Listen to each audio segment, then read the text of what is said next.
For the last year and 4 months, we have been building this podcast. At first, just to document the journey and capture our thoughts, but somewhere down the line, it became so much more than just that.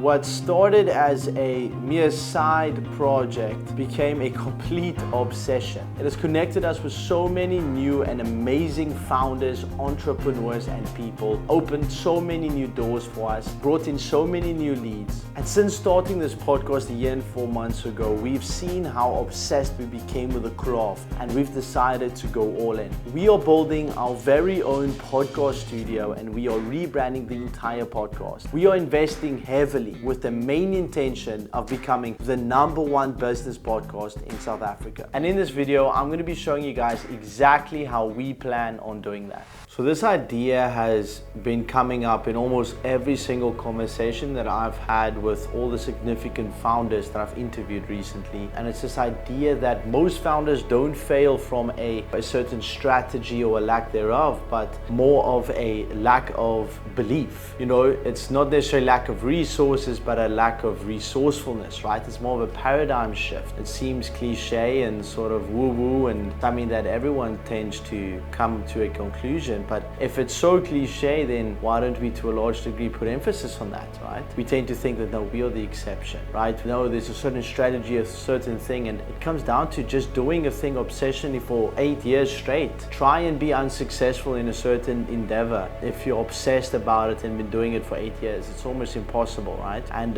majority of, if we take podcasts as an example, I think there's a crazy stat that 90% of all podcasts don't make it past episode 6. And out of those episodes, 99% of people don't make it past episode 21. And so if you can just get your podcast past episode 21, you are part of the 0.01% of podcasters, right? There we go. Can you guys hear me? Yes, sir. Yep. Okay, perfect. So I have a question specifically about emails, actually. Deliverability. So I have a system to do about 15,000 emails per month, but I just want to make sure about some deliverability things, like the Loom. Is it like advised to send that in a first email, or would you kind of screw yourself on that? Yeah, that's the cool thing about Loom is it's integrated. It's like trusted with Gmail. So I send the Loom in my first email, and my inbox rate or whatever is 100%, like zero spam rate. Crazy. You use instantly.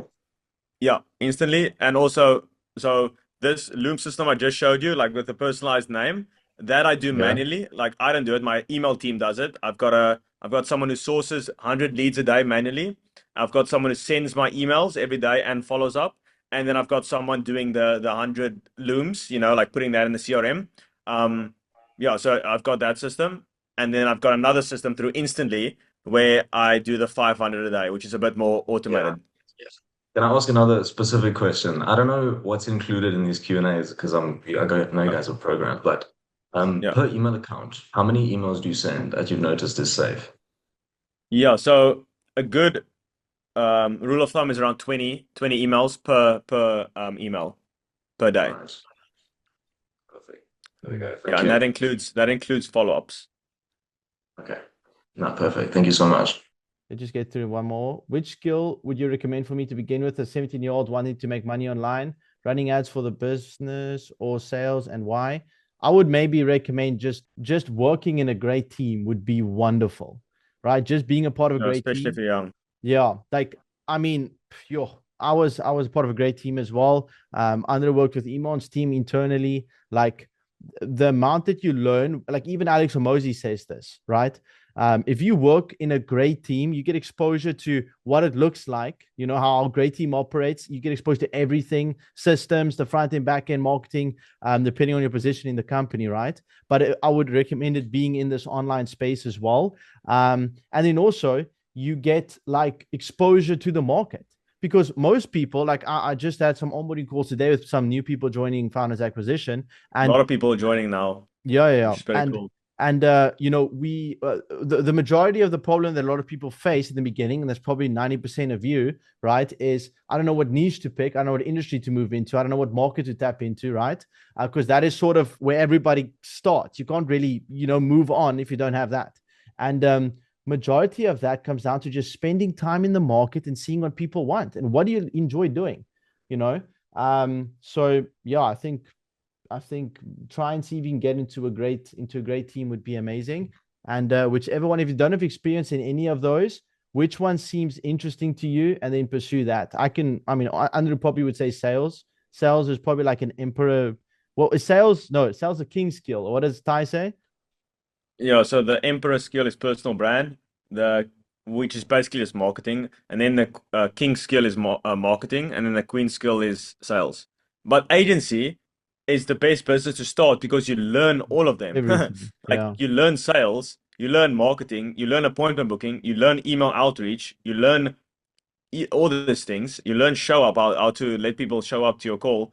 You learn service delivery, you learn onboarding. That's why it's such a good business model. Oh, and the beauty of mentors or just other people doing it, right? Is you just it's different problems that you're solving each week, and each problem that you solve leads to a different problem that needs to be solved, right? So maybe you start out and you don't book any meetings. Then you book meetings, and then you realize, fuck, the show up rate is low, the quality is low, and then they all show up, and then the quality is high, but they're not closing anyone. And then you get a close in, and then the closing rate still doesn't improve, or then you get more close or whatever. There's always new problems that arise, right? And that's the beauty of having people that's also in the business and in the space, is you can front run certain problems that you don't need to you don't need to go through that yourself. All right, so why did we start the podcast in the first place? That might be a good place to start this entire video. I mean, because on the end of the day, right, our main thing is we are building an online agency and an info product, right? While at this time, just an agency. So why would we divert so much time, our most valuable asset, especially in a startup that we are bootstrapping, right? Which essentially we're starting the business, and the only funding that we have is from the profits that we get from the actual business, right? Which is, it's definitely a more difficult way to do it, right? We don't have any investors or anything. So nonetheless, why would we divert our most valuable asset, our time, into a podcast, right? We obviously had to think it was valuable enough for us to do that, right? And this was around 1 year and 3 months ago. And the backstory isn't very, very short. We were in Bali, Andrew and I, just for like a little trip. And, we wanted to get to a point where we were just present for like 2 weeks, right? That's essentially what a vacation is. We still did some work, but it was majority of the time we were traveling, being at the beach and nature. Just, if you are visiting a new place, you tend to, like, ideas just come to you if you're in like a present state, just being in the moment. And the idea came to us, right? We were like, if we had all the money in the world and we had no, financial, how should I say, incentive to do anything, it was just purely out of our own interest and what we deem to be what we find curious, right? Where would our curiosity lead us? And we both are extremely passionate about education and learning and studying different ideas, and especially in the domain of making money, right? It all started in self-improvement, but I think that's where self-improvement always leads to, is making money, building a business, providing for your family, providing value to the world, right? And so we're like, we're listening to so much podcasts every week, and whenever we speak, it sounds like a podcast, right? Because we always just speak about different ideas and paradigms and stuff like that. So we decided, let's just film this. Let's make our own podcast. How cool would that be? They can share ideas. People that are like-minded can like comment, and we can sort of like, essentially attract the same people that we are, because we are fairly weird, right? And in South Africa, there's a lot of people like that. And so we sort of wanted a community. And that's also where the community was born, Finance Acquisition, right? And so fast forward 1 year and 4 or 3 months down the line, we actually have something that is a key part, or that plays a key role in our sales funnel. It's actually our front end, like it's playing the role of our front end marketing, right? It's part of our organic content structure.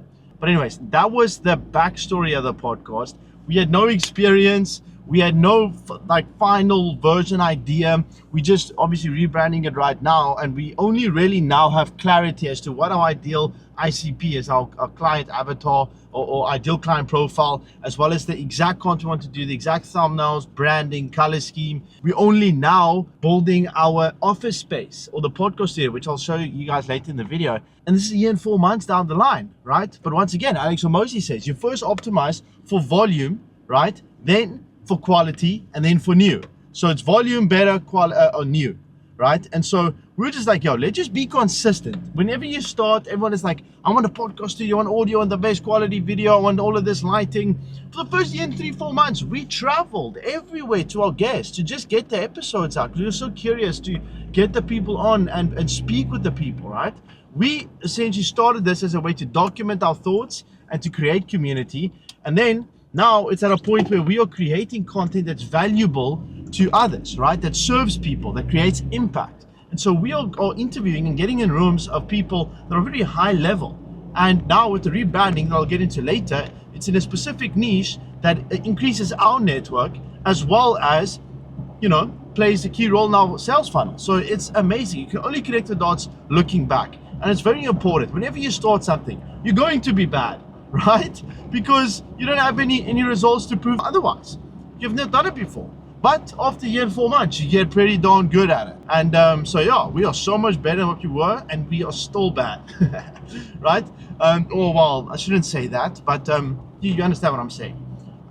So yeah, very, very bullish on this podcast we are doing. And I really think it's going to open a lot of doors for us in the future. So this is exactly why we are building our very own podcast studio / filming sort of set area, right? So we are setting up with for Andre to film the live event that we are busy working on, right? It doesn't look like much right now, but we have to move everything always, and it's terrible. So much friction. And instead of having a plug and play area to just film, right?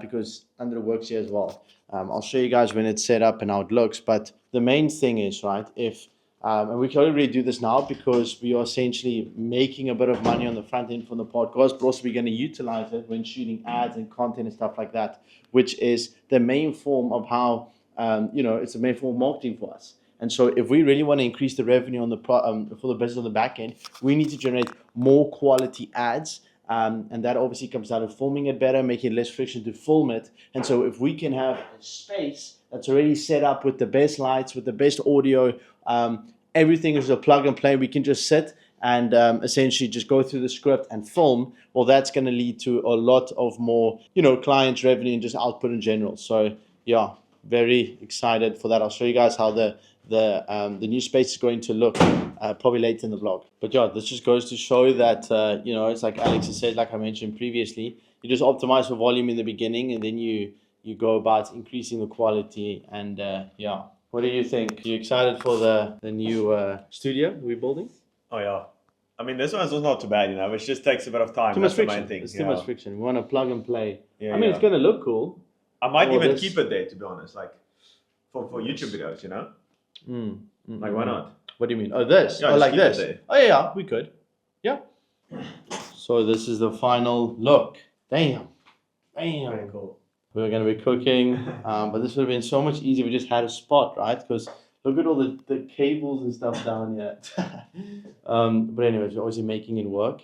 But with the studio, we're already going to have a place with like all the lighting. Like, I mean, this is obviously still high quality, but we can make it so much better with better props, better lighting, better audio, soundproofing. And then we literally just come here and then we sit down, we film, and we press record. And that's going to lead to a lot less friction, and then a lot more output, and essentially, hopefully, a lot more money, right? So, yeah. And so I think a big part why we pivoted into podcasts so mainly, and just the front-end organic marketing, and also just reinforcing the importance of that, right, is I heard on a podcast, Mr. B speaking about they had a stadium with the event. I might get the story a bit wrong, but the premise or the foundation of the story is what matters, right? Not the details. They had a little event, and with different categories of famous people coming into the stadium, right? So first you're like S-level celebrities or whatever, like let's just say, for example, you'd get someone like, I don't even know whose actors are famous. You can see I don't watch a lot of movies, but just a famous actor, right? Just walking in, and the crowd went sort of like they applause, and you can see like, these people do have some authority and people like them, whatever, but not really anything crazy. Then you got your TikTokers coming in, right? These are people who generate a lot of views on social media, but not necessarily like a cult-like following, right? And so people, obviously more people notice them, they do generate some views, but there's no real resonance with the viewer, right? So then the YouTubers and the podcasters came in, right?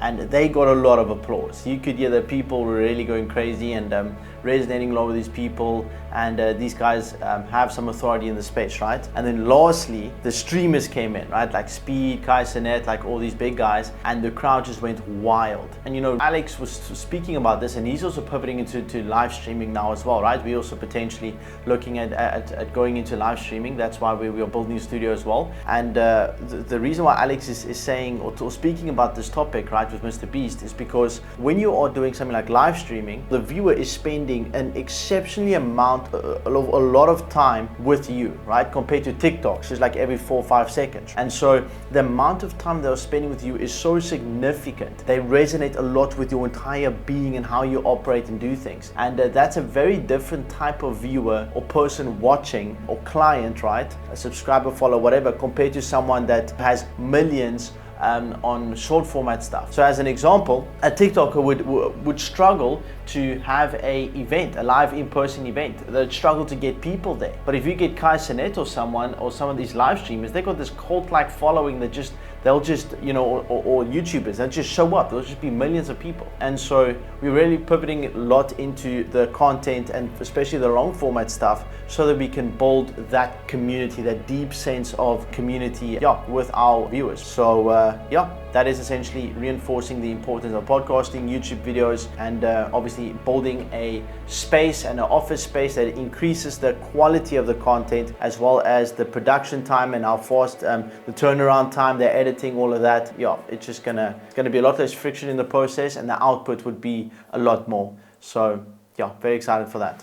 So we've been filming the podcast for around a year, 3-4 months now. What do you think is some of the main things that helped us scale, or that you would do differently now, looking back, to improve the podcast, or that we've learned from it? I would say like a year is not even enough to really see anything really. The main thing you just need to keep in mind is staying consistent, because especially that first year, but I know, I think 90%, or in the top 1% if you're past episode 21, and that takes roughly, let's just say, a year, like if you do one every 2 weeks. So if you can just go past 21 episodes, you're already in the top 1%. And then after that, you can make some more changes. But I don't feel like there's something you really learned.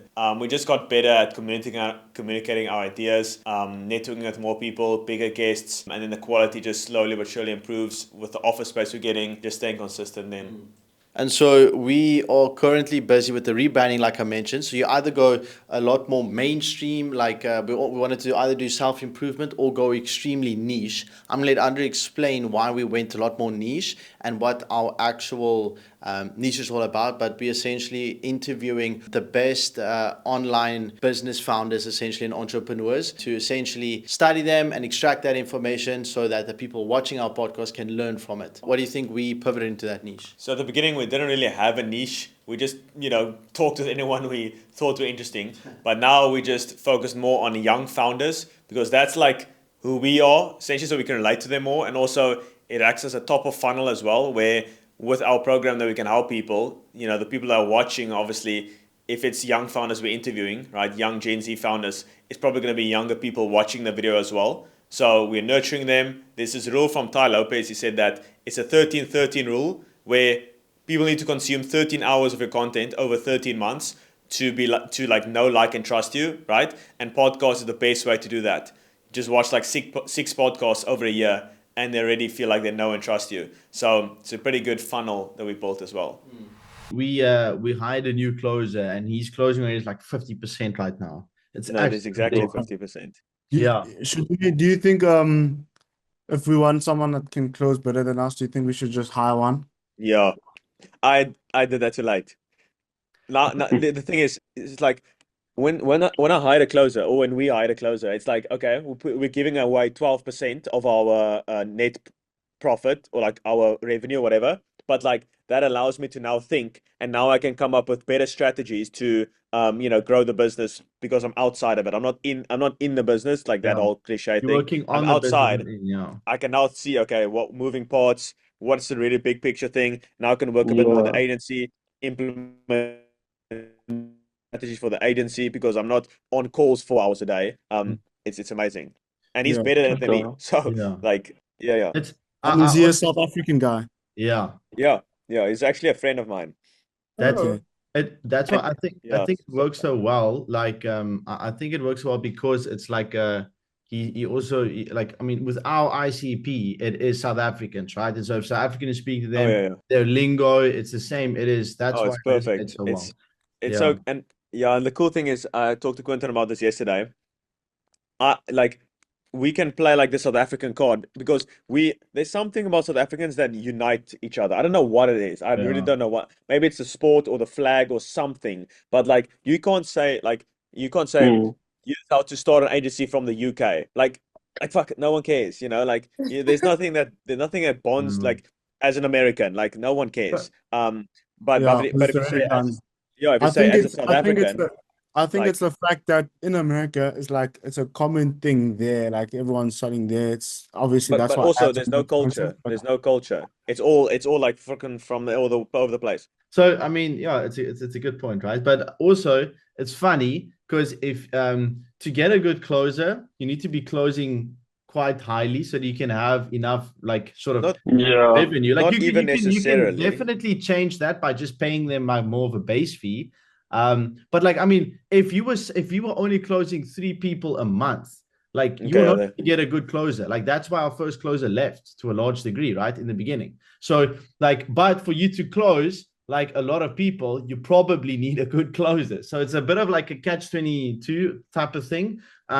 But like in the beginning, I think the first problem is take the first couple of calls until you figure out how to consistently book meetings. Like, I mean, I could argue and say we might have, waited a bit too long to get a good quality closer on. But also, I think it's the exact perfect time because we already went through the stages of we struggled firstly to, okay, how do we book meetings? And then that took us like fucking 3 months alone just to figure out because we tried to do an entire setters team and then we did and that. It just nothing worked. And then after like changing one thing, just realizing, okay, ads is the Africa for our product is works well. Then we started booking. And now that we look, now there is a thing like when we started, the whole setter team was like, "Yo, this is it. Like Yo, this is the it must work. This But is the now fucking that thing. now that we look back, it's the stupidest thing we could have Stupidest ever idea. done. And but like it Crazy worked idea, for man. this is the thing, right? Like we listened to the number 1 school games winner ever. Like he was the first guy to win school games. So like he said, "Yo, how many setters do you have?" We're like, "No, no one." He's like, "Oh, I have 12. Get 12 and then you'll be rich." And I'm like, "Okay, let's get That's the thing. and it just That's the thing, completely like, didn't work. Volume. Yeah. But the thing is like mentors and these people, every single mentor we hired like said something different to Yeah. us.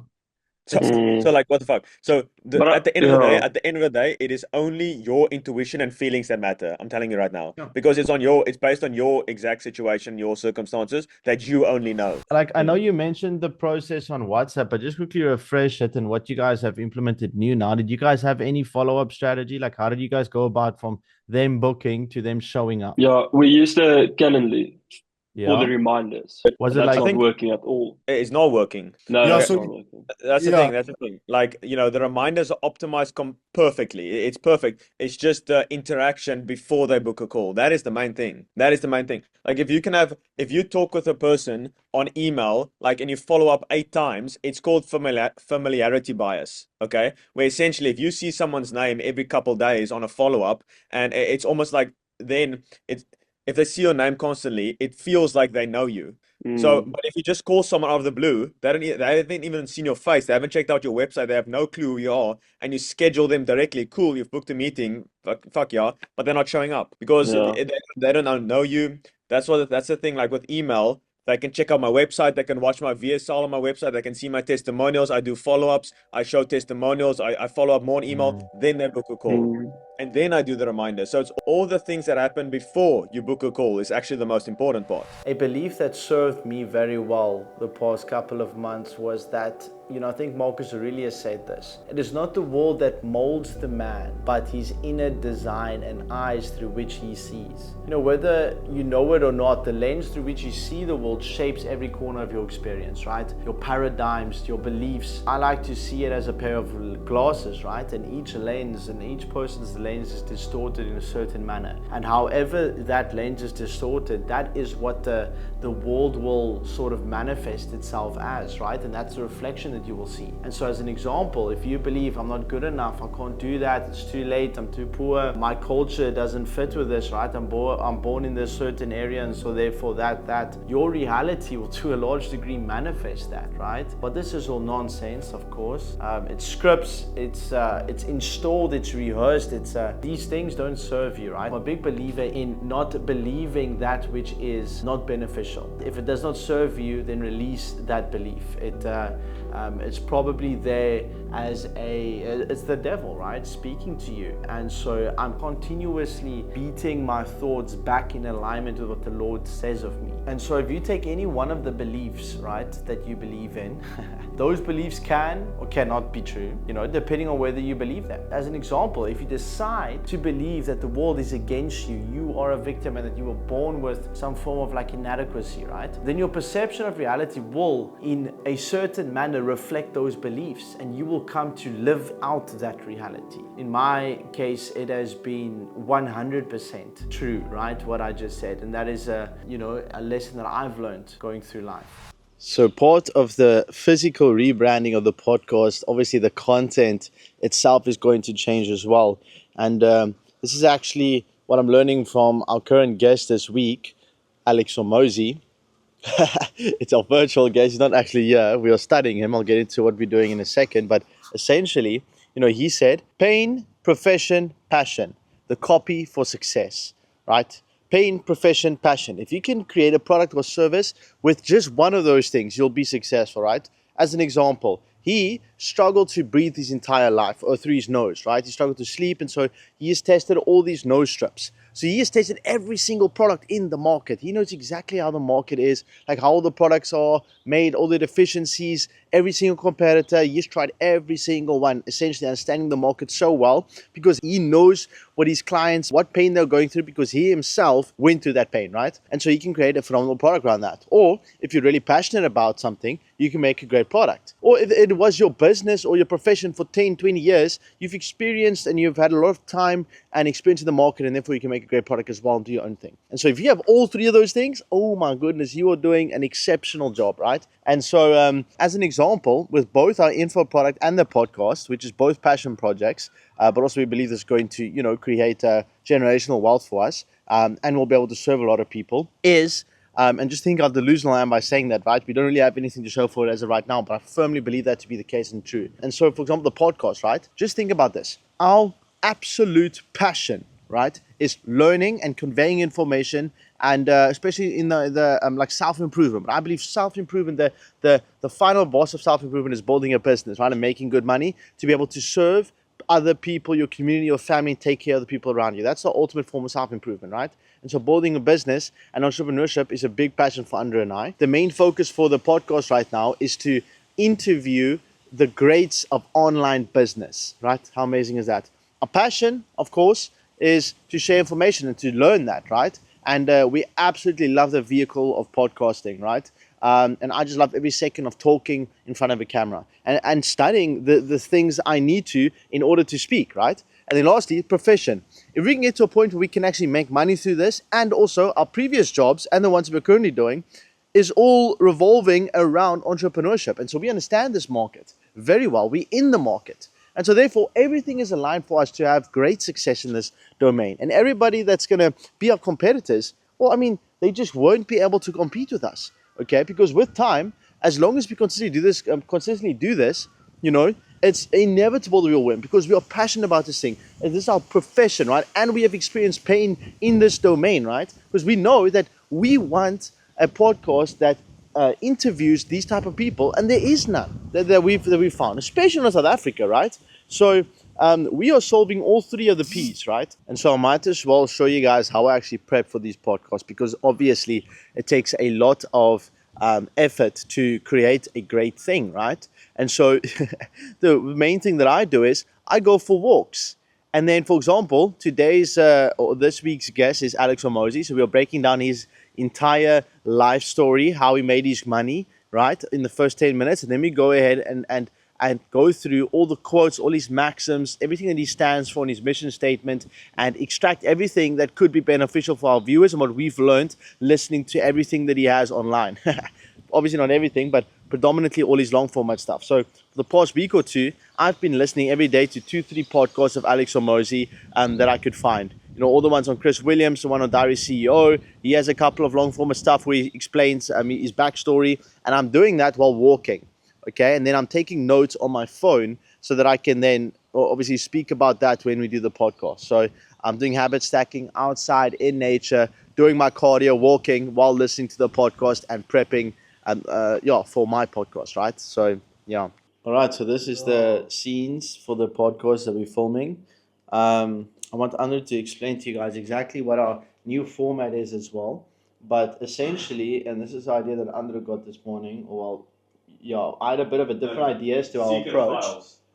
Secret files. Secret files? Yeah. Wait, you can explain to them. So my entire idea behind what we were trying to do is I was thinking a lot about like Chris Williams and David Sendra. So it's like a lot of like taking the maxims and then explaining that. But Andrew had a bit more of the idea of doing a bit more David Sendra style, where we essentially create a biography of these entrepreneurs, because obviously there's no biographies of Alex Hormozi or Iman or TGR or Ty Lopez yet. So we'll make it ourselves, then go through the biography and then dissect maxims from the biography, which I think is brilliant. We just had to figure out how we're going to structure it. But you want to essentially show them like what we did, what we're going to be doing? Is this now for the podcast? Yeah, or? the podcast. Yeah, so essentially, David Senra, massive inspiration. And we're essentially doing what he's doing in a way where it's like 50% reading, almost like we created like a biography of this person. Like Alex Hormozi doesn't yet have a biography. So we kind of, went through all these sources, YouTube channel, podcast, interviews, different things he said, and compiled it into a biography. And we're going to be essentially reading like 50%, and then 50%, the other 50% is where we're essentially going to talk about that and how that ties into how other entrepreneurs work. It can be like older entrepreneurs, like, the Carnegies 200 years ago, or even recent ones like Iman, for example, and how it ties them together. I think it's going to be very valuable. Yeah, it's super exciting. We do not have control over our external factors, right? Things that happen to us. We don't have control over that, but we do have control over how we internally react to those external factors. And so by focusing on the controllables, aka our reaction to the world, we can to a large degree gain a lot of power back, right? It's like if anyone makes you mad or angry, it's not that they did that, but you have on some level decided to give that person permission to change your emotions. And I'm definitely not saying that I'm perfect. This is definitely a note to self, right? But this is what's sticking to me right now is these entrepreneurs and great founders or sportsmen and women, right? Or just any admirable person to a large degree have somehow adopted certain beliefs, ideas, and paradigms that have served them in their mission. And I think as soon as we can start focusing on the resources that we do have and start becoming resourceful and focusing on how we can respond instead of what the world has given to us and what is done to us, right? That is the moment that you tap into true power, right? I think it's important to give yourself permission to be obsessed with a certain thing. And so if you find yourself to be curious about something, I recently had the opportunity to go on a bachelor's with a couple of friends of mine, and I met some cool people. One guy's entire life is revolved around making wine. Another guy is a farmer and he farms with flowers. Another guy farms with sheep. Another guy is really into cars, right? And the sound of cars, right? That's just his thing, right? He just likes different car engines. And for me, it's this podcasting thing, right? And building out funnels in the back end for my business. I don't know, I like doing that. Entrepreneurship. I really find it mesmerizing to speak with people that are passionate about whatever they are passionate about. And the thing that I can draw a straight line through every single one of those people is on the other side of pursuing what you deem to be curious or what you deem to be passionate about or whatever, there's a certain sense of beauty in life that radiates from that person that's irrelevant to how much money you make, what car you drive, or whatever. And I think there's something in that. Finding what you deem to be curious about or purposeful and just chasing that ruthlessly and becoming obsessed with that thing and allowing yourself to be obsessed and believing and rebuking everything that's not aligned with that and reinforcing the beliefs that take you closer to that. I hope this message could serve you in some way, and this was once again a message to myself.